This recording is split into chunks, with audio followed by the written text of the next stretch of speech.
simply put, a couple of years ago, after I read his credentials and needed a glass of water, while I was doing that, it occurred to me that the best way to introduce our next speaker is very simply Penny's oncologist. Please welcome to the podium now Dr. Robert Benjamin, MD, world-renowned sarcoma specialist at the University of Texas, MD Anderson Cancer Center, Penny's oncologist.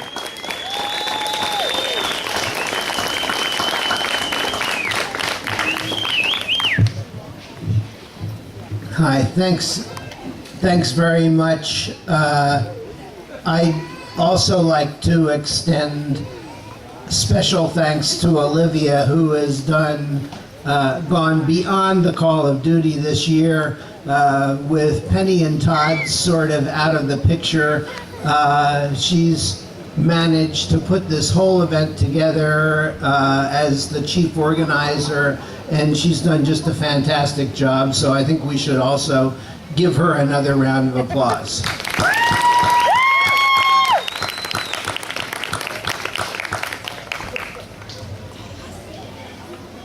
And now, thanks to Olivia, you all know what's going on with Penny, so I don't have to tell you. But I'll give you part of the bigger picture. Penny came back to see me for her sarcoma a few months ago, and I noticed that her blood counts were falling, and she had developed a form of leukemia called myelodysplastic syndrome that's a result of the treatment that's kept her alive this far. So 5 years ago, when she came, she was dying of sarcoma. We gave her aggressive chemotherapy, and one of the side effects of that chemotherapy is the potential of inducing leukemia. And Penny had the bad luck to be one of those who gets that unusual complication. Luckily, she's at MD Anderson. We have the best leukemia service in the world, and we have an expert bone marrow transplant service. And so I've been able to kick the penny down the street, if you will, or punt to my colleagues who know infinitely more than I do about those conditions. And she's in the best of hands, and she's getting her treatment, and I expect we'll be all back together again for next year's event.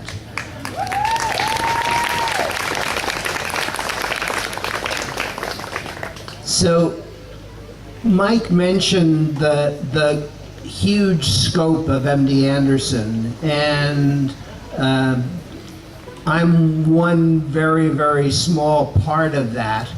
And the kind of disease that Penny had that brought her to us is one very, very small part of cancer.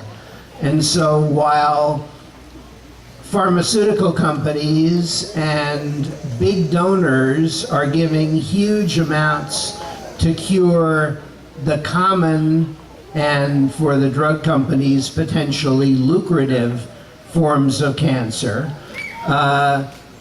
no one is spending a lot of money to support the rarer cancers, such as the one that Penny had.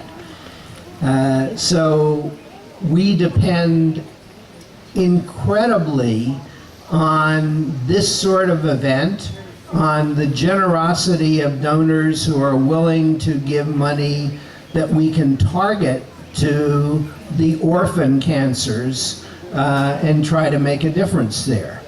And as I look at the picture, I've been doing this for 40 years. As I look at the picture, there are great potentials for improvements in cancer treatment that will somewhat begin to develop over the next 10 years. And I expect that 10 years from now, the way we treat cancers will be significantly different from what we're doing today. But for what we're doing today, the clinical trials of our current new promising agents are the critical aspect of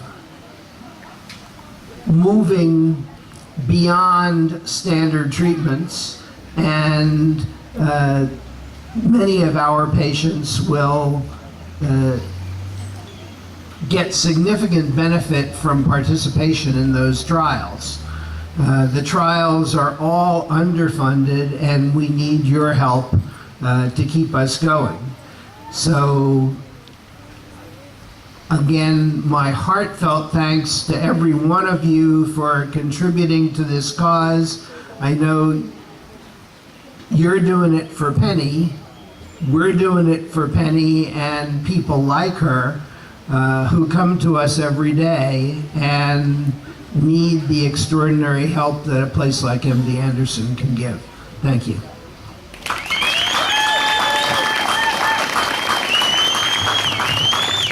And one thing I neglected to mention about Dr. Benjamin, fisherman extraordinaire. See, it's not all work for him, although he gets very, very little time off. What he does is his passion, his work. It's everything that he does. But when he comes up here, comes a little bit early, and he spent most of yesterday fishing. So it's an added benefit for him coming here. All right, so it's time for our cancer survivors to join me up here, please. Cancer survivors.